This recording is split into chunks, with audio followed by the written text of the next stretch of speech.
Lahore central jail में 23 मार्च 1931 की शुरुआत किसी और दिन की तरह ही हुई थी। फर्क सिर्फ इतना था कि रात आई जबरदस्त आंधी सुबह होते होते सुहानी ब्यार में बदल गई थी। लेकिन जेल के कैदियों को उस समय थोड़ा अजीब सा लगा जब 4 बजे ही वार्डन चरत सिंह ने उनसे आकर कहा कि वो अपनी अपनी कोठरियों में चले जाएं। उन्होंने इसका कोई कारण नहीं बताया। उनके मुंह से सिर्फ ये निकला कि ऊपर से आदेश है। अभी कैदी सोच ही रहे थे कि माजरा क्या है। जेल का नाई बरकत हर कमरे के सामने से फुसफुसाते हुए गुजरा कि आज रात भगत सिंह, राजगुरु और सुखदेव को फांसी दी जाने वाली है। जेल के कैदियों ने बरकत से मनुहार की कि वो फांसी के बाद भगत सिंह की कोई भी चीज उन्हें ला दे, ताकि वो अपने पोतों पोतियों को बता सकें कि कभी वो भी भगत सिंह के साथ जेल में बंद थे। बरकत भगत सिंह की कोठरी में गया और वहां से उनका पेन और कंघा ले आया। सारे कैदियों में उस पर अधिकार जताने की होड़ सी लग गई। आखिर में इसके लिए ड्रॉ निकाला गया। अब सब कैदी चुप हो चले थे। उनकी निगाहें उनकी कोठरी के सामने होकर जाने वाले रास्ते पर लगी हुई थी। भगत सिंह और उनके साथी फांसी पर लटकाए जाने के लिए उसी रास्ते से गुजरने वाले थे। एक बार पहले जब भगत सिंह उसी रास्ते से ले जाए जा रहे थे तो पंजाब कांग्रेस के नेता भीमसेन सच्चर ने ऊंची आवाज कर उनसे पूछा था, आप और आपके साथियों ने लाहौर षड्यंत्र केस में अपना बचाव क्यों नहीं किया? भगत सिंह का जवाब था, इनकलाबियों को मरना ही होता है, क्योंकि उनके मरने से ही उनका अभियान मजबूत होता है, अदालत में अपील से नहीं। वार्डन चरत सिंह भगत सिंह के खैर ख्वाह थे और अपनी तरफ से जो कुछ बन पड़ता था उनके लिए करते थे। उनकी वजह से ही लाहौर की द्वारकादास लाइब्रेरी से भगत सिंह के लिए किताबें निकालकर जेल के अंदर आ पाती थी। भगत सिंह पर खासा काम करने वाले चमन लाल अपनी किताब भगत सिंह डॉक्यूमेंट्स में लिखते हैं, भगत सिंह को किताबें पढ़ने का इतना शौक था कि एक बार उन्होंने अपने स्कूल के साथी जयदेव गुप्ता को लिखा था कि वो उनके लिए कार्ल लीबनेक की मिलिटरिज्म, लेनिन की लेफ्ट विंग कम्युनिज्म और अपटन सिनक्लेयर का उपन्यास द स्पाई कुलबीर के जरिए भिजवा दें। भगत सिंह जेल की कठिन जिंदगी के आदी हो चले थे। उनकी कोठरी नंबर 14 का फर्श पक्का नहीं था, उस पर घास उगी हुई थी। कोठरी में बस इतनी सी जगह थी कि उनका 5 फीट 10 इंच का शरीर बमुश्किल उसमें समा पाए। भगत सिंह को फांसी दिए जाने से 2 घंटे पहले उनके वकील प्राणनाथ मेहता उनसे मिलने पहुंचे थे। मेहता ने बाद में लिखा था कि भगत सिंह अपनी छोटी सी कोठरी में पिंजड़े में बंद शेर की तरह चक्कर लगा रहे थे। उन्होंने मुस्कुराकर मेहता का स्वागत किया और पूछा कि आप मेरी किताब रिवॉल्यूशनरी लेनिन लाए या नहीं। जब मेहता ने उन्हें किताब दी तो वो उसे उन्हीं के सामने पढ़ने लगे, मानो उनके पास अब ज्यादा समय न बचा हो। मेहता ने उनसे पूछा कि क्या आप देश को कोई संदेश देना चाहेंगे? भगत सिंह ने किताब से मुंह हटाए बगैर कहा, सिर्फ 2 संदेश, साम्राज्यवाद मुर्दाबाद और इनकलाब जिंदाबाद। इसके बाद भगत सिंह ने मेहता से कहा कि वो पंडित नेहरू और सुभाष बोस को मेरा धन्यवाद पहुंचा दें, जिन्होंने मेरे केस में गहरी रुचि ली थी। भगत सिंह के साथ ही रहे शिव वर्मा अपनी किताब रेमिनिसेंसेस ऑफ फिलो रिवॉल्यूशनरीज में लिखते हैं, मैं भी उसी जेल में था जिसमें भगत सिंह को रखा गया था। एक शाम हमारी जेल के ताले खोले गए और हमसे बाहर निकलने के लिए कहा गया। सरकार चाहती थी कि भगत सिंह की फांसी से पहले हमें वहां से हटा दिया जाए। गेट की तरफ जाने से पहले जेल के सुपरिटेंडेंट ने हमसे पूछा, क्या तुम अपने कॉमरेडों से मिलना चाहोगे?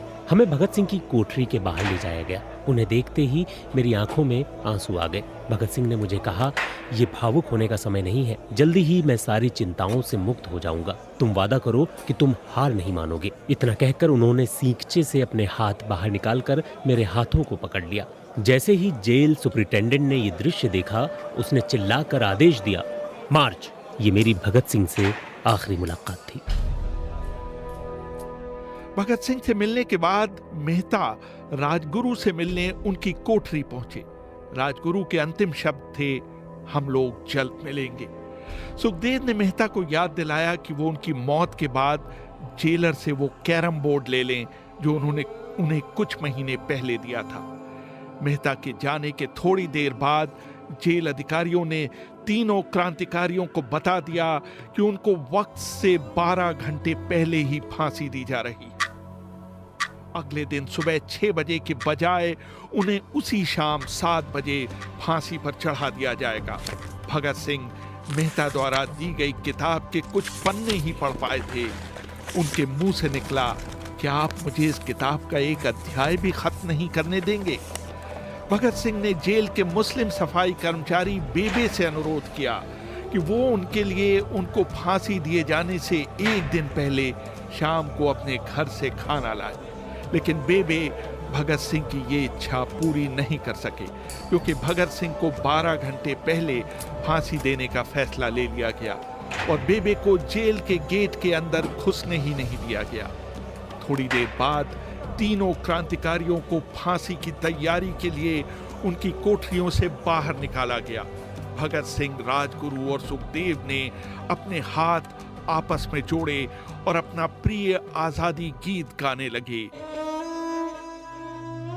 कभी वो दिन भी आएगा कि जब आजाद हम होंगे, ये अपनी ही जमीन होगी, ये अपना आसमां होगा।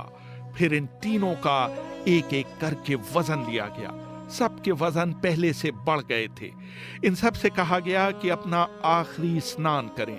फिर उनको काले कपड़े पहनाए गए, लेकिन उनके चेहरे खुले रहने दिए गए। चरत सिंह ने भगत सिंह के कान में फुसफुसाकर कहा कि वाहेगुरु को याद करो। भगत सिंह बोले, पूरी जिंदगी तो मैंने ईश्वर को याद नहीं किया। असल में मैंने कई बार गरीबों के क्लेश के लिए ईश्वर को कोसा भी है। अगर मैं अब उससे माफी मांगूं तो वो कहेगा कि इससे बड़ा डरपोक कोई नहीं है। इसका अंत नजदीक आ रहा है, इसलिए ये माफी मांगने आया है। जैसे ही जेल की घड़ी ने 6 बजाए, कैदियों ने दूर से आती कुछ पद चापें सुनी। उनके साथ भारी बूटों के जमीन पर पड़ने की आवाजें भी आ रही थी। साथ में एक गाने का भी दबा हुआ स्वर सुनाई दे रहा था, सरफरोशी की तमन्ना अब हमारे दिल में है। तभी अचानक जोर जोर से इनकलाब जिंदाबाद और हिंदुस्तान आजाद हो के नारे सुनाई देने लगे। फांसी का तख्ता पुराना था, लेकिन फांसी देने वाला काफी तंदुरुस्त था। फांसी देने के लिए मसीह जल्लाद को लाहौर के पास शाहदरा से बुलवाया गया था। भगत सिंह इन तीनों के बीच में खड़े थे। वो अपनी मां को दिया गया वो वचन पूरा करना चाहते थे कि वो फांसी के तख्ते से इनकलाब जिंदाबाद का नारा लगाएंगे। भगत सिंह पर किताब लिखने वाले प्रोफेसर मलविंदर जीत सिंह वराइच लिखते हैं, लाहौर जिला कांग्रेस के सचिव पिंडी दास सोंधी का घर लाहौर सेंट्रल जेल से बिल्कुल लगा हुआ था। भगत सिंह ने इतनी जोर से इनकलाब जिंदाबाद का नारा लगाया कि उसकी आवाज सोंधी के घर तक सुनाई दी। उनकी आवाज सुनते ही जेल के दूसरे कैदी भी नारे लगाने लगे थे। तीनों युवा क्रांतिकारियों के गले में फांसी की रस्सी डाल दी गई, उनके हाथ और पैर बांध दिए गए। तभी जल्लाद ने पूछा, सबसे पहले कौन जाएगा? सुखदेव ने सबसे पहले फांसी पर लटकने की हामी भरी। जल्लाद ने एक एक कर रस्सी खींची और उनके पैरों के नीचे लगे तख्तों को पैर मारकर हटा दिया। काफी देर तक उनके शव तख्तों से लटकते रहे। बाद में उन्हें नीचे उतारा गया और वहां मौजूद डॉक्टरों लेफ्टिनेंट कर्नल जे नेल्सन और लेफ्टिनेंट कर्नल NS सोधी ने उन्हें मृत घोषित किया। कुलदीप नैयर अपनी किताब विदाउट फियर में लिखते हैं। एक जेल अधिकारी पर फांसी का इतना असर हुआ कि जब उससे कहा गया कि वो मृतकों की पहचान करे तो उसने ऐसा करने से इनकार कर दिया। उसे उसी जगह पर निलंबित कर दिया गया। बाद में एक जूनियर अफसर ने ये काम अंजाम दिया। पहले योजना थी कि इन सब का अंतिम संस्कार जेल के अंदर ही किया जाएगा, लेकिन फिर ये विचार त्यागना पड़ा क्योंकि अधिकारियों को आभास हुआ कि जेल से धुआं उठते देख बाहर खड़ी भीड़ जेल पर हमला कर सकती है। इसलिए जेल की पिछली दीवार तोड़ी गई। उसी रास्ते से एक ट्रक जेल के अंदर लाया गया और उस पर बहुत अपमानजनक तरीके से उन शवों को एक सामान की तरह फेंक दिया गया। पहले तय हुआ था कि उनका अंतिम संस्कार रावी के तट पर किया जाएगा, लेकिन रावी में पानी बहुत ही कम था, इसलिए सतलज के किनारे शवों को जलाने का फैसला लिया गया। उनके पार्थिव शरीर को फिरोजपुर के पास सतलज के किनारे लाया गया। तब तक रात के 10 बज चुके थे। इस बीच उप पुलिस अधीक्षक कसूर सुदर्शन सिंह कसूर गांव से एक पुजारी जगदीश अचरज को बुला लाए। अभी उनके शवों में आग लगाई ही गई थी कि लोगों को इसके बारे में पता चल गया। जैसे ही ब्रिटिश सैनिकों ने लोगों को अपनी तरफ आते देखा, वो शवों को वहीं छोड़कर अपने वाहनों की तरफ भागे। सारी रात गांव के लोगों ने उन अधजले शवों के चारों ओर पहरा दिया। अगले दिन दोपहर के आसपास जिला मजिस्ट्रेट के दस्तखत के साथ लाहौर के कई इलाकों में नोटिस चिपकाए गए, जिसमें बताया गया कि भगत सिंह, सुखदेव और राजगुरु का सतलज के किनारे हिंदू और सिख रीति से अंतिम संस्कार कर दिया गया। इस खबर पर लोगों की कड़ी प्रतिक्रिया आई और लोगों ने कहा कि इनका अंतिम संस्कार करना तो दूर, उन्हें पूरी तरह जलाया भी नहीं गया। जिला मजिस्ट्रेट ने इसका खंडन किया, लेकिन किसी ने उस पर विश्वास नहीं किया। इन तीनों के सम्मान में 3 मील लंबा शोक जुलूस लाहौर के नीला गुंबद से शुरू हुआ। पुरुषों ने विरोध स्वरूप अपनी बाहों पर काली पट्टियां बांध रखी थीं और महिलाओं ने भी काली साड़ियां पहन रखी थीं। लगभग सभी लोगों के हाथ में काले झंडे थे। लाहौर के मॉल से गुजरता हुआ जुलूस अनारकली बाजार के बीचों बीच जा रुका। यकायक पूरी भीड़ में उस समय सन्नाटा छा गया जब घोषणा की गई कि भगत सिंह का परिवार तीनों शहीदों के बचे हुए अवशेषों के साथ फिरोजपुर से वहां पहुंच गया है। जैसे ही 3 फूलों से ढके ताबूतों में उनके शव वहां पहुंचे, भीड़ भावुक हो गई।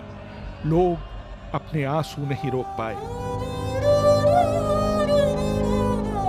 वहीं पर एक मशहूर अखबार के संपादक मौलाना जफर अली ने एक नज्म पढ़ी, जिसका लब्बो-लबाब था कि किस तरह इन शहीदों के अधजले शवों को खुले आसमान के नीचे जमीन पर छोड़ दिया गया। उधर भगत सिंह की फांसी के बाद वार्डन चरत सिंह सुस्त कदमों से अपने कमरे में पहुंचे और फूट फूट कर रोने लगे। अपने 30 साल के करियर में उन्होंने सैकड़ों फांसियां होती देखी थीं, लेकिन किसी ने मौत को इतनी बहादुरी से गले नहीं लगाया था जितना भगत सिंह और उनके 2 कॉमरेडों ने। कम से कम उस समय किसी को इस बात का अंदाजा नहीं था कि 16 साल बाद उनकी शहादत भारत में ब्रिटिश साम्राज्य के अंत का एक कारण साबित होगी और भारत की जमीन से सभी ब्रिटिश सैनिक हमेशा के लिए चले जाएंगे।